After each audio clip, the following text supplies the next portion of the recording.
నమస్తే welcome to our channel నేను మిషాల్ని మాజీ సీఎం జగన్మోహన్ రెడ్డి ఈ రోజు నర్సీపట్నం పర్యటన చేస్తున్నారు. ఆ పర్యటన రద్దు చేయడానికి దళిత సంఘాలను నిరసన కార్యక్రమం చేస్తున్నారు. అసలు ఏం జరిగింది ఇలాంటి విషయాలన్నీ తెలుసుకునే ముందు స్టూడియోలో ఉన్నారు పొలిటికల్ అనలిస్ట్ శ్రీలీల గారు ఉన్నారు. వారిని అడిగే విషయాలను తెలుసుకునే ప్రయత్నం చేద్దాం.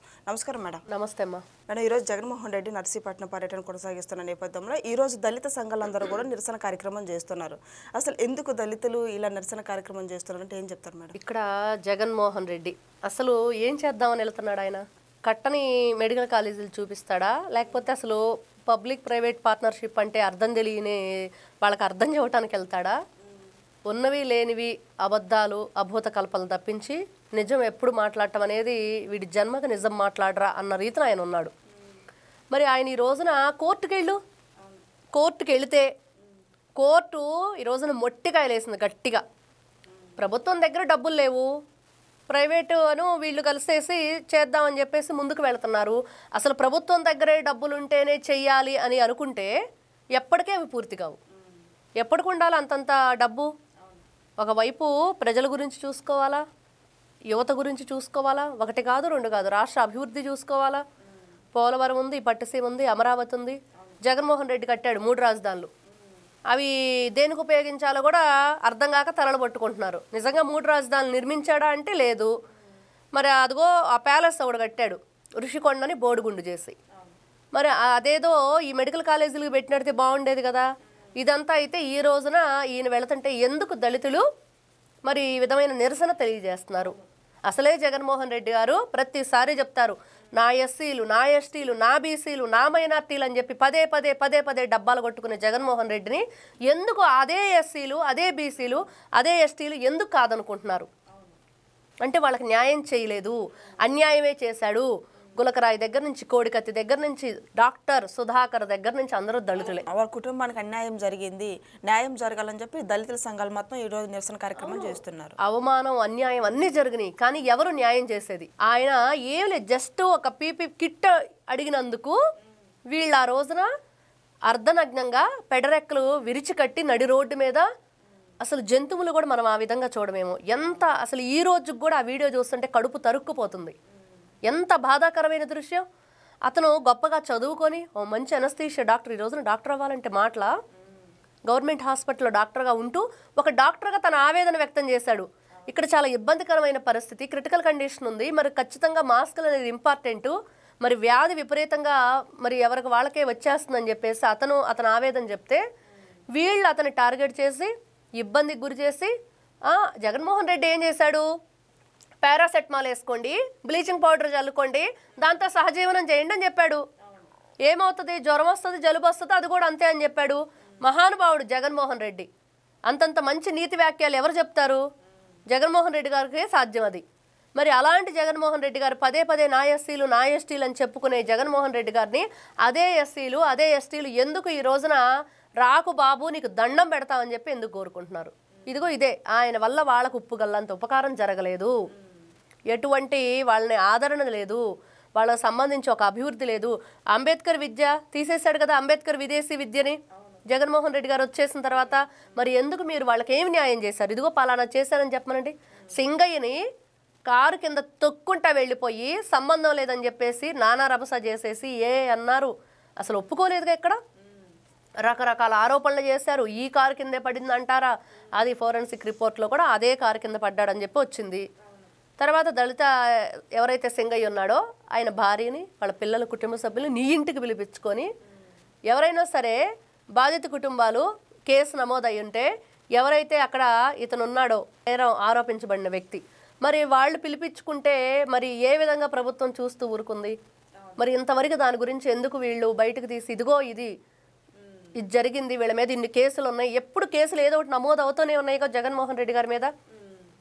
మరి ఈయన ఈ రోజున ఈ ఎస్సీలకి ఎస్టీలకి ఏం సమాధానం చెప్తాడు? ఇదిగో నేను ఇది మంచి చేశానని చెప్పగలిగే ధైర్యం జగన్మోహన్ రెడ్డి గారికి ఉందా? మేడం, ఈరోజు జగన్మోహన్ రెడ్డి స్టీల్ ప్లాంట్ ప్రైవేటీకరణ జరుగుతుంది, వాళ్ళ కార్మికులకైతే అండగా ఉంటానని భరోసా ఇచ్చానన్న వ్యాఖ్యలను ఎలా చూడాలి మేడం? ఇక్కడ ఎవరి కార్మికులకి ఎవరిచ్చారు? ఈయన వైజాగ్ మీద పగబట్టాడు, గతంలో వాళ్ళ మదర్ని ఓడించిందని చెప్పి విజయలక్ష్మిని. మరి ఈయన ఈ రోజున నేనేదో చేశాను, ఏం చేశాడు? ఋషికొండను బోడిగుండు చేసేసి పెద్ద ప్యాలెస్ కట్టేసుకొని అందరినీ కూడా బ్లాక్మెయిల్ చేయటం, వాళ్ళ దగ్గర ఉన్న ఆస్తులు లాగేసుకోవటం, లేదా వాళ్ళ దగ్గర ఉన్న భూములు లాగేసుకోవటం, ఏదో గందరగోళాన్ని సృష్టించి అసలు ఈయన చేసిన న్యాయం ఏంటి స్టీల్ ప్లాంట్కి? ఈయన కదా అమ్మేసుకుందాం అనుకున్నాడు. ఈయన అమ్మేసుకుందాం అనుకుంటే కదా చంద్రబాబు నాయుడు గారు అడ్డుకున్నారు గతంలో. ఆ విషయం మర్చిపోయినట్లున్నారు. ఈయనేమి న్యాయం చేస్తాడు?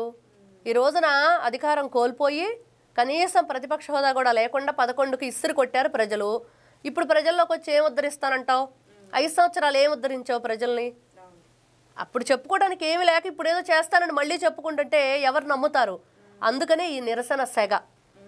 ఎందుకంటే నువ్వేం చెయ్యలేవు బాబు, నీ వల్ల మాకు ఏమి ఉపకారం లేదు, నీ వల్ల మాకు ఏమీ ఉపయోగం లేదు, నువ్వు మమ్మల్ని ఏం చేసేది లేదు. ఇప్పుడు మేము బాగానే ఉన్నాము, కూటమి ప్రభుత్వం అధికారంలోకి వచ్చాక మాకు ఏదైతే ఉన్నాయో అవన్నీ సౌకర్యాలు మాకు అందుతున్నాయి, ప్రతి ఒక్కరూ కూడా క్షేమంగా ఉన్నారు, వాళ్ళు హ్యాపీగానే ఉన్నారు.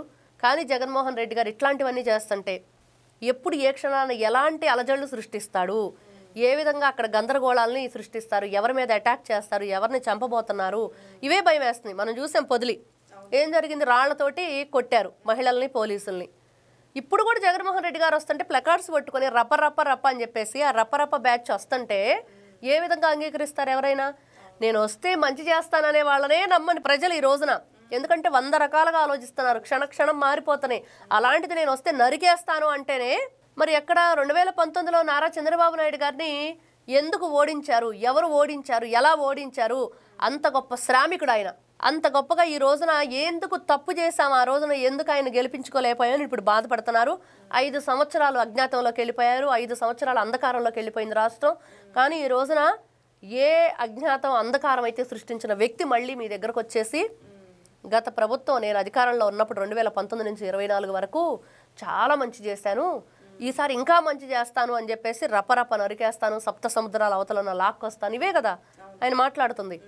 ఈయన అధికారంలో ఉన్నప్పుడు దళితుల మీద ఏ విధంగా శిరోమండనం చేశారు, నగ్నంగా ఫోటోలు తీసి పోలీస్ స్టేషన్లో ఇసుక గురించి కంప్లైంట్ చేసినందుకు ఒక వ్యక్తిని, ఇంకొక వ్యక్తిని మద్యం గురించి క్వశ్చన్ చేసినందుకు అతన్ని.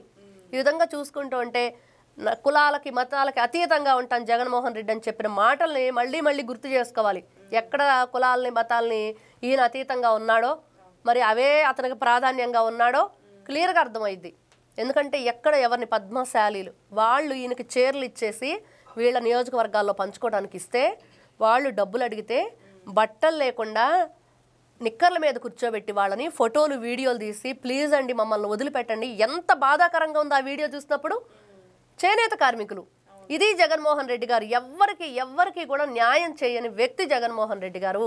అధికారంలో ఉన్నప్పుడు అలానే చేశాడు, ఈ రోజున 11కు పరిమితం అయినా కూడా ఇదిగో ఇలాంటి ప్రోగ్రాంలన్నీ పెట్టి ఇబ్బంది గురి చేస్తూనే ఉన్నాడు. ఈరోజు జగన్మోహన్ రెడ్డి పర్యటన, మెడికల్ కాలేజీలు ఒకటి, స్టీల్ ప్లాంట్ గురించి ఒకటి, నకిలీ మద్యం తాగంట ప్రజలు ప్రాణాలతో చెలగాటం ఆడుతున్నారంటే కూటమి ప్రభుత్వం. ఇక్కడ నకిలీ మద్యం ఎప్పటి నుంచి జరిగింది? అది అంటే దొంగతనంగా ఎవరికి తెలియకుండా దాదాపుగా 2022 నుంచి ఏమో జరుగుతూ వస్తుంది. అది దాంట్లో ఎవరి ప్రమేయం ఉంది? అసలు ఇప్పుడు ఈ శాషెట్స్ ఉంటాయి, షాంపూ ప్యాకెట్స్ లాంటివి, అలాంటి వాటిల్లో మద్యం తయారు చేసి ఆఫ్రికా లాంటి దేశాల్లో మరి వాళ్ళు అమ్మటానికి ట్రై చేసినప్పుడు దాంట్లో విపరీతంగా మనిషిని హెల్త్ డ్యామేజ్ చేసే దాంట్లో ముడి పదార్థాలు యూజ్ చేశారు అని చెప్పి తెలుసుకున్న తర్వాత ప్రభుత్వం డైరెక్ట్గా ప్రధానమంత్రి లాంటి వాళ్ళే అక్కడ రంగంలో దిగి పూర్తిగా దాన్ని లేకుండా చేయాలని చెప్పి చేస్తే ఆ ఫార్ములాని మొన్న పేరు నానినే ఇది బయట పెట్టాడు. మేము ఆఫ్రికాలో మద్యం తయారు చేయటం నేర్చుకొని ఇక్కడ వాడాము అని చెప్పి ప్రచారం చేస్తున్నారు. నిజమే, అది వాస్తవం, ప్రచారం కాదు, నిజం, అది వాస్తవం. ఎందుకంటే అక్కడ ఏదైతే ఆ శాషెట్స్లో వాళ్ళు తయారు చేస్తున్నారో అదే పదార్థాలను కలిపి వీళ్ళు ఇక్కడ మద్యం తయారు చేశారు, దాన్నే ఏరులై పారించారు. కానీ ఇంకా దాంట్లో ఉన్న వ్యక్తులు ఇప్పటికి కూడా మనం చూసాంగా, టీడీపీ ఎప్పుడో మాజీ నాయకుడు అంట, ఆయన ఇన్వాల్వ్మెంట్ జయచంద్రారెడ్డి ఏదో పేరు చెప్తున్నారు, వీళ్ళందరినీ సస్పెండ్ చేశారు, పార్టీలో ఉండటానికి వీల్లేదని కఠినమైన చర్యలు తీసుకోవాలని వెంటనే జగన్మోహన్ రెడ్డి గారు ఇట్లాంటి మాటలు మాట్లాడతారు. అసలు ఫస్ట్ నారా చంద్రబాబు నాయుడు గారు విత్ ఇన్ 24 అవర్స్లో ఆయన రెస్పాండ్ అయ్యి వెంటనే అవన్నీ కూడా ఆర్డర్స్ పాస్ చేశారు. అయినా కూడా ఇంకా వీళ్ళు మాట్లాడే మాటలు, ఎక్కడ నకిలీ మద్యం, ఎప్పుడు నకిలీ మద్యం, ఎప్పటి నుంచి అది అక్కడ జరుగుతుంది ఆ దందా అంతా. ఈయన జే బ్రాండ్స్ తయారు చేసి జే బ్రాండ్స్ ద్వారా మనుషులు ప్రాణాలు తీసి ఇప్పటికి కూడా దాన్ని వీళ్ళ వైఎస్ఆర్సీపీ పార్టీకి సంబంధించిన వ్యక్తులు కొందరితో కుమ్మక్కయ్యి ఆ కార్యక్రమాన్ని నిర్వహిస్తున్నారు. మరి అది ఇప్పుడు బట్టబయలైంది. ఇప్పుడు మళ్ళీ వీళ్ళ గగ్గోలేంటి, మా పేర్లు రాకుండా అదిగో టీడీపీ వాళ్ళు ఉన్నారు, ఇదిగో టీడీపీ వాళ్ళు ఉన్నారు, సస్పెండ్ చేశారు కదా, మరి మీ వాళ్ళని మీరు సస్పెండ్ చేస్తారా? మీ వాళ్ళు కూడా ఉన్నారు కదా వైఎస్ఆర్సీపీ పార్టీ వాళ్ళని సస్పెండ్ చేయలేదే జగన్మోహన్ రెడ్డి గారు, ఎందుకు సస్పెండ్ చేయలేదు? మరి సస్పెండ్ చేస్తే వాళ్ళకి మీకు సంబంధం లేదని ప్రజలు నమ్ముతారు. ఈ రోజున వాళ్ళతో నీకు సంబంధం ఉంది కాబట్టి జగన్మోహన్ రెడ్డి గారు వాళ్ళతో కలిసి కుమ్మక్కై ఇట్లాంటి కార్యక్రమాలు చేపిస్తున్నారని మనకు అర్థమైపోతుంది. జగన్మోహన్ రెడ్డి ఈ రోజున రాష్ట్రంలో ప్రజలకు కావచ్చు, రాష్ట్రంలో కావచ్చు, పరిపాలన సరిగ్గా లేదని వ్యాఖ్యలు చేస్తున్నారు జగన్మోహన్ రెడ్డి. దీన్ని ఎలా చూడాలి? పరిపాలన సరిగ్గా లేదు అంటే జగన్మోహన్ రెడ్డి గారు 2019 నుంచి 24 వరకు ఎలాంటి పరిపాలన అందించాడో ఆ పరిపాలన లేదనా? ఎలా భూదందాలు చేశారో అలా లేదనా? ఎలా జే బ్రాండ్స్ అమ్మారో అలా లేదనా? ఎలా ఎవరైనా సరే క్వశ్చన్ చేస్తే వాళ్ళ ఆస్తులు అటాచ్ చేస్తామని చెప్పి సంజయ్ లాంటి వాళ్ళు మాట్లాడారు అలా లేదనా? లేకపోతే ఎవరైతే సోషల్ మీడియాలో పోస్టులు పెడతారో వాళ్ళని అరెస్ట్ చేసి అన్యాయంగా అక్రమంగా వాళ్ళకి 3rd డిగ్రీ ఇచ్చినట్టు లేదనా? అప్పుడు జగన్మోహన్ రెడ్డి ఏదైతే దందా నడిచిందో ఆ దందా ఇప్పుడు నడవట్లేదు. సరిగ్గా లేదంటే ఏంటి? ప్రజలంతా ప్రశాంతంగా ఉన్నారు, సంక్షేమ పథకాలు అందుతున్నాయి, ఇంకేం కావాలి? ఈయన బాధ ఏంటి అంటే జే బ్రాండ్లు దొరకట్లేదు, జే బ్రాండ్స్ లేవు, సంపాదన లేదు. మరి మేము ఎంత గొడవ చేసినా, ఎన్ని అబద్ధాలు, ఎంత విష ప్రచారం చేసినా మమ్మల్ని అరెస్ట్ చేయట్లేదు, మా మీద కేసులు నమోదు చేయండి, మమ్మల్ని అరెస్ట్ చేయండి. అది ఆయన బాధ. మేము అప్పుడు అట్లానే చేసాం కదా, మేము తప్పులు చేసి ఆ తప్పులు క్వశ్చన్ చేసిన వాళ్ళే మేము ఒప్పుకోలేదు. మరి ఈ రోజున మీరు ఖచ్చితంగా మంచి పరిపాలన అందిస్తున్నారు, మీ మీదే మేము విషయం చెమ్ముతుంటే మరి మా మీద ఎందుకు కఠినమైన చర్యలు తీసుకోవట్లేదని ఆయన బాధ అయి ఉంటుంది నాకు తెలిసి. అంతే.